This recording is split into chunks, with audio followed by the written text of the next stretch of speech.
हाजीपुर को लेकर चिराग का मास्टर प्लान तैयार। रीना पासवान को आगे कर खेलेंगे इमोशनल कार्ड। नीतीश से मिलकर पशुपति ने भी चौंकाया। लोकसभा चुनावों को लेकर बिहार की राजनीतिक पार्टियां पूरी तरह से चुनावी मोड में आ चुकी हैं। खासकर नीतीश कुमार के पाला बदलने के बाद से राज्य में राजनीतिक हलचल तेज हो गई है। देखे तो नीतीश कुमार के पलटने का असर इंडिया गठबंधन के साथ साथ एनडीए पर भी पड़ता हुआ नजर आ रहा है, क्योंकि अभी तक एनडीए में भी सीट बंटवारा नहीं हुआ है। ऐसे में नीतीश कुमार की एंट्री से एनडीए की कई पार्टियों की टेंशन बढ़ती दिख रही है। हालांकि एनडीए में सीट बंटवारा कब होगा यह तो समय बताएगा, लेकिन हाजीपुर को लेकर सियासत अब चरम पर है। इसके लिए चिराग पासवान और पशुपति पारस फिर से आमने सामने हैं। ऐसे में आइए इसी मुद्दे पर एक रिपोर्ट देखते हैं।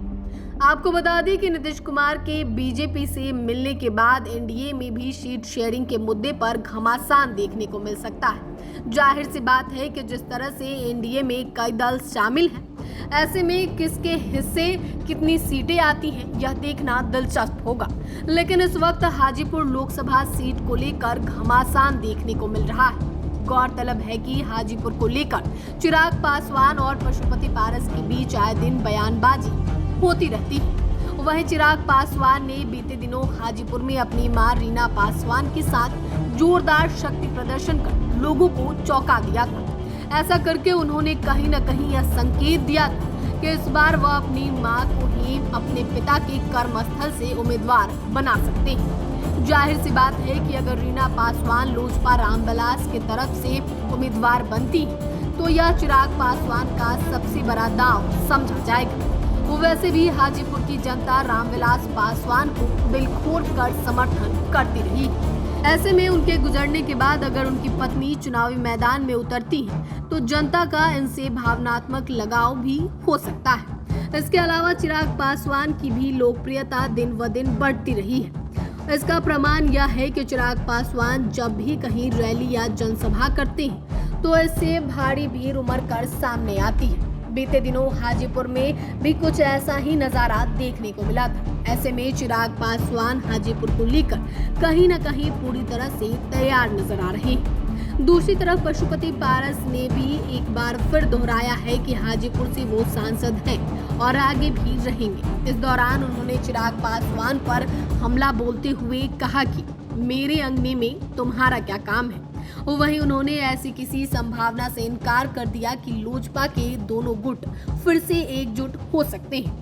अब सवाल यह है कि जब चिराग पासवान और पशुपति पारस खुलकर हाजीपुर को लेकर आक्रामक रवैया कायम किए हुए हैं तो फिर भाजपा यह सीट किसके पाले में डालेगी। यहाँ गौर करने वाली बात यह भी है कि चिराग पासवान बीते काफी समय से नीतीश कुमार के खिलाफ राजनीति करते रहे हैं। वहीं उन्होंने जदयू की फिर से एनडीए में एंट्री होने पर यह साफ कर दिया है कि अगर इस बार भी सरकार नीतीश मॉडल कायम रहा तो उनका विरोध जारी रहेगा। वैसे उन्होंने पीएम मोदी के प्रति अपनी निष्ठा को फिर से दोहराया। इसका अर्थ यह है कि चिराग पासवान फिलहाल नीतीश कुमार के एनडीए में आने के बाद भी बीजेपी के साथ मिलकर चलने के लिए तैयार दिख रहे हैं, लेकिन यह एक तरह से उनके लिए कहीं न कहीं समझौता भी होगा।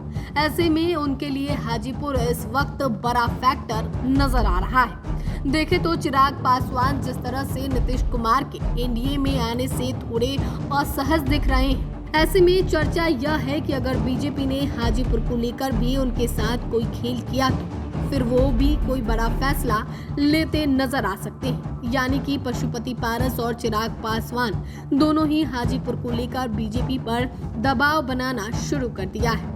अब देखना यह है कि बीजेपी की तरफ से हाजीपुर में किसकी दावेदारी पक्की होती है।